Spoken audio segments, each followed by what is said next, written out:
So today we are making dried flower crowns. This is one I've made for a bride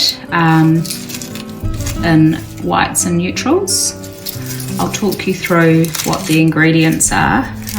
So we're going to start, you can either tear off a long piece of tape or leave it on the roll depending on what you find is easiest. So to start, we gather a few of our ingredients. I'm using gypsophila as a main sort of fill ingredient. This might be foliage in your kit. Start with by making a small sort of bunch or posy of different ingredients, and you're going to start at one end, placing these below the loop on one side of the wire, and then all you're going to do is hold the tape to it and then gently twist it around down the stems a few times, and this is how we are going to start. From there I just add things below where I've started, laying the stems on top of the wire.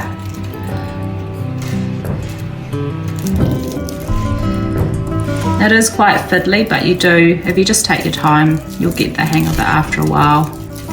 So after you've added a few stems, then you again twist the tape around those to bind them, slowly working down as you go. I try and make sure that there's a nice mixture of different ingredients so you're not getting too much of the same stuff in one spot. And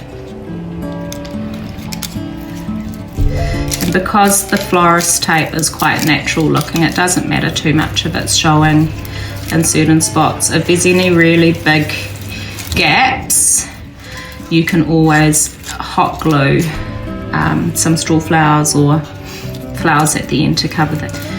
Keep twisting, adding. You can wrap the tape around as many times as you like. You can do it every piece, or you can add a few pieces before you wrap it around again.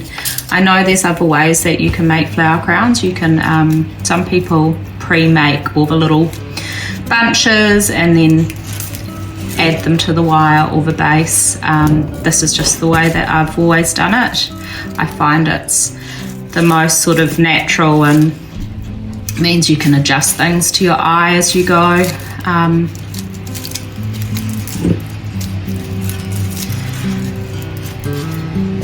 It does take time. They are quite fiddly and time consuming, but if you just prepare for that, I guess, then it's not so bad. And it helps having all the ingredients pre-cut. I like to leave the stems reasonably long so that it's not so fiddly to add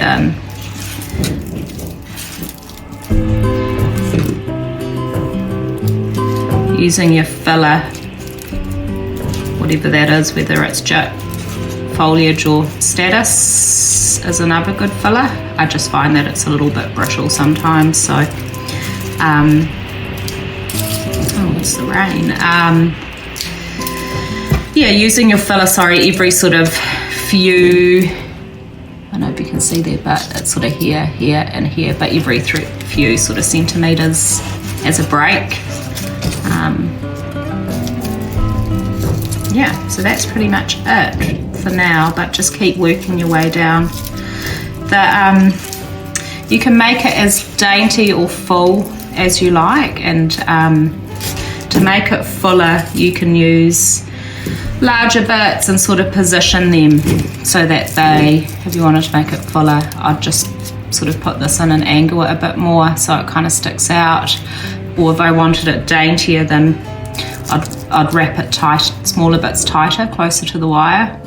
It's up to you really, and what kind of look you like. The crowns I typically make are usually on the fuller side, unless it's for a newborn or a small child, then the daintier ones tend to look a lot better. Yeah, anyway, have fun, keep wrapping, and I will show you how to finish off soon. Thanks, bye. Okay, so we're now getting to the end of our wire. You can see the little loop is tucked in there. So from here what I do is I pull the little loop aside and get some sharp scissors, and we're just going to snip off the excess ends careful not to cut that loop. Put your loop back, get your tape, wrap all the ends tidily, trying to keep the tape nice and flat. And we just wrap all the way down till we get to those ends, and kind of squish the tape in a bit to make sure it's sticking well, and just finish wrapping your tape around, and that's how I finish off. Okay, so now got a finished, well, flowers part finished crown. The last part to do is just fill in any gaps with a hot glue gun and straw flowers. I don't have too many on my one, so maybe just one or two. There's a little gap there. Or if you just want to have some extras there, you can just glue them on anyway. Doesn't really matter.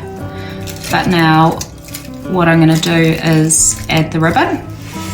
So for this crown I'm using a white, just off-white ribbon. This one's 22mm wide. Use a good quality ribbon.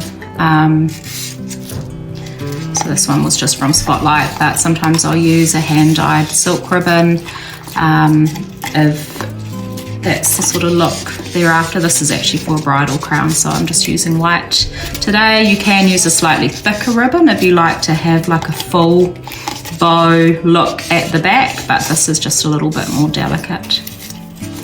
So make sure you've got sharp ribbon or fabric scissors, and I use probably around, I know it's probably around just over 1 metre. Make sure I'm nice and generous. Don't worry too much about the ends if it's messy, because we're going to tidy those up at the end. So just find your loop on one end, thread the ribbon through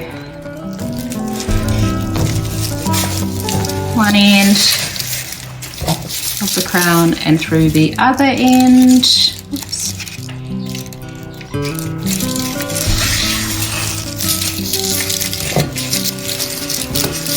So we're like this. I then just tie it in a bow, and that by doing it this way it means that the flower crown is adjustable. So no, you might want to have a smaller bow than that, but just tidy it up a little bit. So you've got a neat bow at the back. Trim your ribbon ends if you need to, if they're too long. And then you can singe the ends of your ribbon with a lighter if it is synthetic satin, just to melt that end so it doesn't fray. Your flower crown will sort of naturally bend anyway into a head shape, but you can actually give it a little bend as well because it is quite flexible. If you've got any real straggly bits or bits of foliage sticking out, you can, sometimes what I'll do is I'll just get the scissors and I'll give it a little trim and a shape. If I don't want some of the bits being too sticky outy or wild. And there you have it. Here's our dried bridal flower crown.